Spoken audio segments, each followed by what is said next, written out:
एक बार फिर आपके इस YouTube चैनल में आप सभी का हार्दिक स्वागत और अभिनंदन करता हूं। मेरे साथियों, यदि आप एक ही प्रयास में, पहले ही प्रयास में आप रीट को क्रैक करना चाहते हैं, पास करना चाहते हैं अच्छे अंकों के साथ, तो आप मेरे खुद का अनुभव, मेरे खुद का प्रयास जो मैंने पहली बार में रीट को अच्छे अंकों के साथ क्रैक किया है, मैं आपके साथ शेयर करना चाहता हूं। यदि आप इस तरीके को अपना लोगे तो मुझे आशा ही नहीं, विश्वास है कि आप पहले ही प्रयास में 90% के साथ इस रीट को क्रैक कर सकते हो। ये मेरा खुद का अनुभव है, कोई बात बनाई नहीं हुई है और ना ही इसमें कोई आपको धोखा देने वाली बात है। मेरा खुद का रियल अनुभव है जो मैं आपके साथ शेयर कर रहा हूँ। आप अपनाएंगे तो मुझे विश्वास है आपको बहुत ही फ़ायदा होगा। तो देखिए, रीट को हम पहले ही प्रयास में किस प्रकार से क्रैक कर सकते हैं, किस प्रकार से हम हमारी एक जो सीट है उसको पक्की कर सकते हैं। तो देखिए, सबसे पहला जो इसका फंडा होता है कि हमें, यदि आप लेवल फर्स्ट या सेकंड से है, किसी भी लेवल से है, तो आपको सबसे पहले तो आपके लेवल से संबंधित जो भी क्लासें होती हैं उन सभी कक्षाओं की, आपको जिस भी सब्जेक्ट से है आपको सभी पुस्तकें पढ़नी होती हैं। तो सबसे पहले हम लेवल 2 की बात करते हैं। लेवल जो 2 है ये आपके कक्षा 6 से 8 तक के लिए होता है।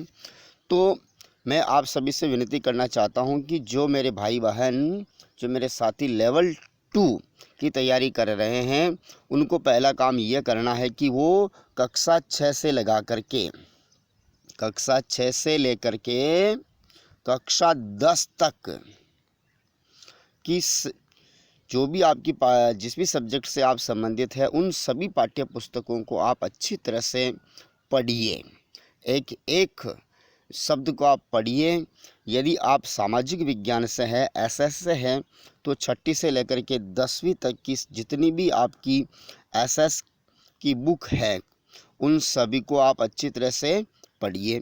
और साथ ही प्लस आपको क्या करना है कि राजस्थान अध्ययन की जो हमारे विद्यालयों में आरबीएसई के द्वारा जो बुक चलाई जाती है, राजस्थान अध्ययन, ठीक है, इनकी बुक को आपको पढ़ना बहुत ही ज़रूरी है। इनमें ऐसे प्रश्न हैं जो अवश्य यहाँ से पूछे ही जाते हैं, प्रमाणित हैं आरबीएसई की पुस्तकें, इनमें कोई डाउट नहीं है, ठीक है। यदि आप हिंदी की तैयारी करना चाहते हैं तो हिंदी के लिए भी यही फंडा है। कक्षा 6 से लगाकर जो 10 तक की आपकी बुक है उन सभी बुक का प्रत्येक पाठ को और पाठ के पीछे जो आपके भाषा की बात एक टॉपिक ऐड किया गया है। इस टॉपिक के अंदर, भाषा की बात का जो टॉपिक है, इसके अंदर हमारी व्याकरण होती है। क्या होती है? व्याकरण होती है, ठीक है। और यहाँ से ही व्याकरण के जो प्रश्न है, अभी रीट 2000 जो हमारी 21 वाली थी उसमें भी यहाँ से ही प्रश्न पूछे गए हैं, ठीक है। और संस्कृत के लिए भी आप कक्षा 6 से 10 तक की जो हमारी आरबीएसई की जो अभी बुक है, माध्यमिक शिक्षा बोर्ड के सिलेबस वाली, उसको आप पढ़िए और इसके एक एक शब्द को अर्थ समझिए। उसमें कौन सा प्रत्यय है, उपसर्ग है, कौन सा धातु है, इसका क्या अर्थ है। आपको ऐसे प्रत्येक शब्द का संस्कृत में क्या करना पड़ेगा? पोस्टमार्टम करना पड़ेगा। प्रत्येक शब्द को आपको समझना पड़ेगा, तब जाकर के आप संस्कृत में अच्छा प्रदर्शन कर पाएंगे, ठीक है। और ग्रामर संस्कृत और हिंदी की लगभग, यदि आपकी लैंग्वेज में है ये दोनों ही, तो लगभग इनकी ग्रामर सेम होती है, ठीक है। उसके बाद यदि आप साइंस मैथ से हैं, साइंस मैथ से है, तो इनमें भी वही फंडा है। कक्षा 6 से लगा करके 10 तक की जो बुक है, इसको तो आपको अच्छी तरह से पी जाना है, अच्छी तरह से इनको समझ लेना है। प्रश्न यहीं से बने हैं और यहीं से बनेंगे, ठीक है। इतना हो जाने के बाद यदि अब हम साइकोलॉजी की बात करते हैं, शिक्षा मनोविज्ञान की बात करते हैं, तो शिक्षा मनोविज्ञान में यदि आप अच्छा प्रदर्शन करना चाहते हैं, तो मेरा खुद का मैं अनुभव बता रहा हूँ कि मैंने शिक्षा मनोविज्ञान कक्षा 11 और 12 की जो शिक्षा मनोविज्ञान की बुक है मैंने वो पढ़ी है। जो भी हमारे टॉपिक थे पाठ्यक्रम के, वो सारे टॉपिक मैंने वहाँ से पढ़े हैं और मेरे 30 में से 29 नंबर शिक्षा मनोविज्ञान में आए हैं। सारे के सारे जो प्रश्न हैं वहाँ से पूछे गए हैं। रही बात अब जो कुछ ऐसे प्रश्न होते हैं जो हमारी समझ पर आधारित होते हैं, ठीक है ना, कंसेप्ट पर आधारित होते हैं, तो इन प्रश्नों को जो हल करना है, जैसे अप्लाइड प्रश्न दे दिया आपको, तो ये अप्लाइड जो प्रश्न होते हैं ये हमारी सूझबूझ के ऊपर, हमारे अनुभव के ऊपर और हमारी किस प्रकार की थिंकिंग है उसके ऊपर डिपेंड करता है। तो मेरे साथियों, इसके लिए मैं आपको बताना चाहता हूँ कि हमेशा हमें पॉजिटिव सकारात्मक सोच के साथ इस प्रकार के प्रश्नों का उत्तर देना चाहिए। और इसके लिए जो आपकी शिक्षा मनोविज्ञान है, इनके लिए आपको क्या करना है कि विगत भर्ती परीक्षाओं के कम से कम 10 वर्ष पीछे तक आपको जाना है और जितने भी जो हमारे कंपटीशन के एग्ज़ाम हुए जिनमें शिक्षा मनोविज्ञान पूछी जाती है, सीडीबी पूछी जाती है, उन पेपरों को, पुराने जो ओल्ड पेपर है, उन पेपर को आप क्या कीजिए, सोल्व आउट करिए, उनको आपको हल करना है। चाहे सेकंड ग्रेड से संबंधित हो, चाहे फर्स्ट ग्रेड से संबंधित हो, चाहे रीट से संबंधित हो, चाहे भारत के किसी भी राज्य की टेट परीक्षाओं के पेपर हो जिनमें शिक्षा मनोविज्ञान पूछी जाती है, उन प्रश्नों को आप हल कीजिए। कम से कम आपको 20 पेपर तो हल करने ही पड़ेंगे।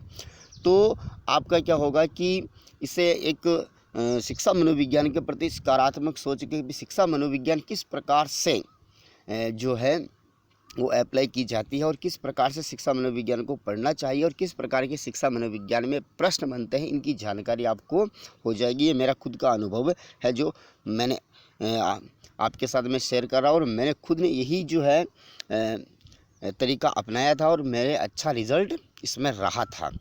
उसके बाद आपको, चाहे आप रीट लेवल फर्स्ट हो, सेकंड हो, तो आपको विगत भर्ती परीक्षाओं के पेपर तो सोल्व करना ही है। विगत भर्ती परीक्षाओं के पेपर तो आपको हर सब्जेक्ट वाले को करना ही पड़ता है। इससे हमें ये पता चलता है कि किस प्रकार के प्रश्न पूछे जा रहे हैं, किस टॉपिक से संबंधित प्रश्न ज़्यादा पूछे जा रहे हैं और किस तरीके के प्रश्न पूछे जा रहे हैं, ठीक है ना। तो वो तरीका हमें पता चलता है पुराने पेपर को सोल्व करने से, वरना हमें पता नहीं चलता और हमारी कमजोरी कहाँ है उसका भी हमें पता चलता है। उसके बाद अगली जो रणनीति है हमारी, उस रणनीति में आपको क्या करना है कि जो मॉडल पेपर होते हैं, कम से कम आपको 10 मॉडल पेपर तो मैं कह रहा हूँ तैयारी आपको करनी पड़ेगी। 10 मॉडल पेपर तो आपको कम्प्लीटली हल करने ही पड़ेंगे। तो आपको इससे पता चलेगा कि मेरा प्रदर्शन कितने परसेंट है, 80% है, 90% है। तो आपका प्रदर्शन की अगर आपको जांच करनी है कि मैंने कितना सीखा, कितना पढ़ा, तो उसकी जांच करनी, तो मॉडल पेपर को आप सोल्व कीजिए, इससे आपका पता चलेगा। अच्छे मॉडल पेपर होने चाहिए। देखिए मेरे प्यारे विद्यार्थियों, आजकल की जो भर्ती परीक्षाओं में आप 80% बनाते हो तब तक तो ठीक है। 80% से जैसे आप ऊपर जाओगे तभी आप सिलेक्शन की दौड़ में रह पाओगे, वरना सिलेक्शन लेना आसान नहीं है। इसके लिए आपको तपना पड़ता है, 14-15 घंटे की हमेशा स्टडी करनी पड़ती है, तब जाकर के सिलेक्शन होता है। 4-5 घंटे पढ़ने से कुछ नहीं होने वाला है मेरे साथियों। 4-5 घंटे तो कोई भी पढ़ रहा है, हर कोई पढ़ रहा है। इसलिए आपको भीड़ में से अलग होना है तो आपको एक रणनीति बनानी होगी, एक दिनचर्या बनानी होगी और सिलेक्टेड गाइड्स आपको पढ़नी पड़ेगी, ठीक है। अब आपने ये सब कुछ पढ़ लिया, उसके बाद आप क्या करिए कि लास्ट में आपको 3 नंबर बिंदु के ऊपर, मेरा खुद का अनुभव है जो मैं बता रहा हूँ। मैंने ये सभी बुक पढ़ने के बाद मैंने क्या किया कि एक सिलेक्टेड गाइड थी मेरे पास, एक ही गाइड थी। मैंने उस गाइड को 4 बार या 5 बार पढ़ा था और मेरे जो पुराना जितना भी मैंने 6ठी 7वीं 8वीं 9वीं 10वीं की किताबों से जो पढ़ा और गाइड से पढ़ा, वो मेरे क्या हो गया, एकदम कंप्लीट हो गया और माँ सरस्वती की कृपा से अच्छे अंकों के साथ मैंने पात्रता परीक्षा पास कर ली। वो तो दुर्भाग्य रहा कि रीट रद्द हो गई, ठीक है। फिर भी हमारी मेहनत कभी भी बेकार नहीं जाती है, एक न एक दिन हमें सफलता अवश्य मिलती है, ठीक है मेरे साथियों। मिलते हैं नेक्स्ट वीडियो में। और एक विनती लास्ट में मैं आपसे करना चाहता हूं कि आपके इस YouTube चैनल पर RS science classes YouTube channel के ऊपर रीट की तैयारी हेतु ठीक है, मैंने यहाँ पर शिक्षा मनोविज्ञान की निःशुल्क कक्षाएं चल रही है और राजस्थान जीके की निःशुल्क कक्षाएं भी चल रही है। और लैब असिस्टेंट वाले विद्यार्थियों के लिए यहाँ पर सामान्य विज्ञान के लिए मैं प्रश्नोत्तरी और कुछ टॉपिक सोल्व हमारे यहाँ पर करवा रहे हैं। तो आप इनका ज़रूर लाभ उठाएं और अपने इस YouTube चैनल को सब्सक्राइब करें, वीडियो को शेयर करें, लाइक करें। जय हिंद, जय भारत। आपका दिन शुभ हो, आपका भविष्य उज्जवल हो, मैं ऐसी भगवान से कामना करता हूँ।